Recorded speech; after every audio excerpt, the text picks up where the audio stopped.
Structured systems thinking, and this is true for performance management as well, the entire volume of data in the world is mostly taken up by what we call mental data. This is data that exists in our minds, it's our perceptions, it's our instincts, it's how we're feeling, it's our reactions. This data is very, very important because in human systems, how we interact with each other and how we understand each other to be interacting, that's the mental model. We call it the mental model, is a huge source of data, but it's also the hardest to get. This is often intangible, it's hard to quantify, it's hard to get access to. We have techniques for developing that, but there's a much smaller pool of data that is quantifiable. This is something that if we want to measure, it's already easy to measure. It's not saying it's measured, but it's something that's easy to quantify. And that this usually comes in the form of numerical data. So in our heads, the mental data may be feelings, but numerical data we can express on a number scale, we can use a ratio, we can use stats, we can begin using very concrete tools, but it's a much smaller amount of data that's available for numerical. And even smaller from that is what's available. And we call that the measured data. So the available data is often a reflection of choices we make. What's our IT budget? We put these measures in place 3 years ago, so we're going to keep using them, gosh darn it. It's the things that are already there that we tend to fall upon because that's what's easy and available.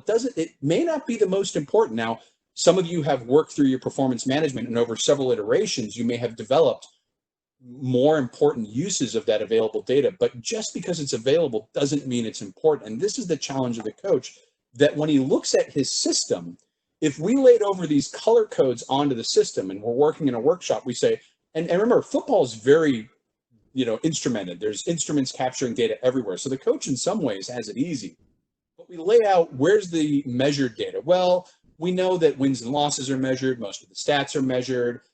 Roster changes are measured, injured reserves. These are all well measured. It's available. We can get a hold of it. Numerical data, we could make numerical data off practices, number of drills run, time run on drills. We can do that, but maybe we're not capturing it. But look at those dark areas. The routines that themselves are the enablers of the processes and the inputs, the things that are the leverage points. That's where the mental model data is, and it's not necessarily available. And yet, that's the leverage point. You see, team dynamics actually influences a lot of things, and it may not be immediately clear, but I want to call out this feedback effect. From wins and losses is an arrow going back to team dynamics. And this is a key part of structured systems thinking, is it's not just a static view. It says, as we do all these things and we gain wins, that's going to feed back and influence team dynamics. Everyone likes being on a winning team. No one likes being on a losing team.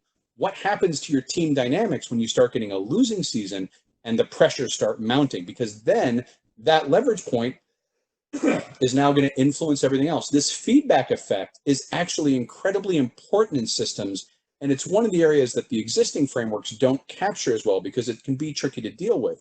Plus, in this case, it's in an area where the coach doesn't have the data. It's a hard area to map, and this is one of the challenges, sort of the bad about the data structure, is the data that's most important isn't always available.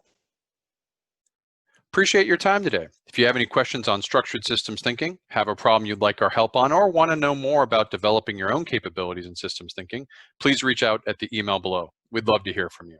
If you're interested in what we do and want to follow our journey, I've added our LinkedIn and Twitter information. And we plan to regularly update this channel with quick tips and case studies to help you get the most out of your systems thinking and lean efforts. If you want to be notified whenever we add new video content, please consider subscribing to this channel by clicking on the red subscribe button below this video.